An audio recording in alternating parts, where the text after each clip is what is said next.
Ben ritrovati cari telespettatori per una nuova puntata del TG Veneto di Video Regione. Accanto a me l'ospite di questa sera Sabrina Ross del gruppo per il cambiamento di Portogruaro, con la quale nel corso del TG affronteremo diverse questioni legate alla città del Lemene.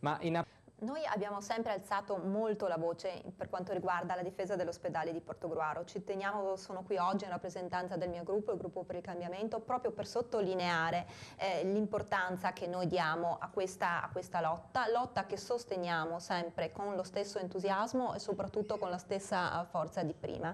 Ci è profondamente dispiaciuto che da parte dell'opposizione sia stato fatto circolare un volantino nel quale ci si accusava di non aver con sufficiente forza difeso l'ospedale di Portogruaro.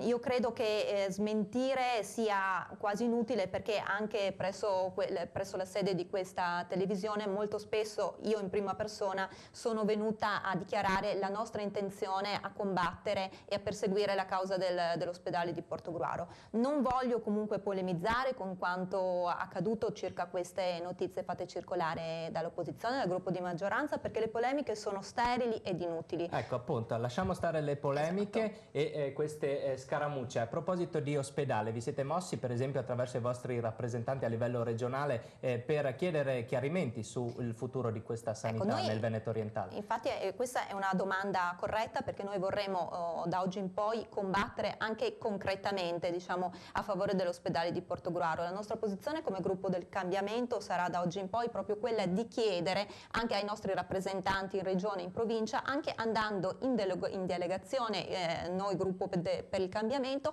a chiedere delle spiegazioni, perché la nostra azione fino ad ora è stata quella di sollevare l'attenzione pubblica circa l'argomento, di monitorare quanto accadeva in comune, in provincia e in regione, ma da oggi in poi vorremmo anche concretizzare il nostro impegno, anche semplicemente facendoci ascoltare e chiedendo delle risposte plausibili a quelli che sono i nostri rappresentanti, ed eventualmente avviando anche un contraddittorio.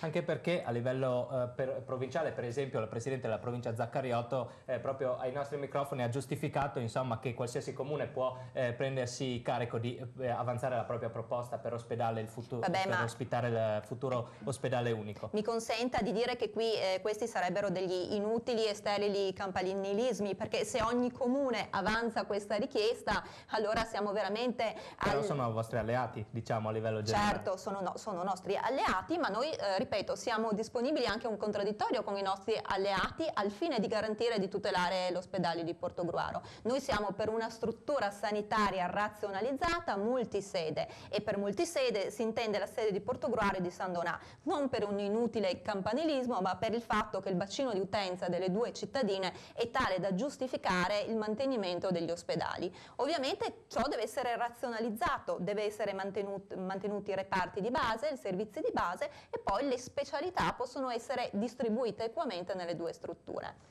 Grazie quindi a Sabrina Ross del gruppo per il cambiamento di Portogruaro. Noi proseguiamo il nostro giorno.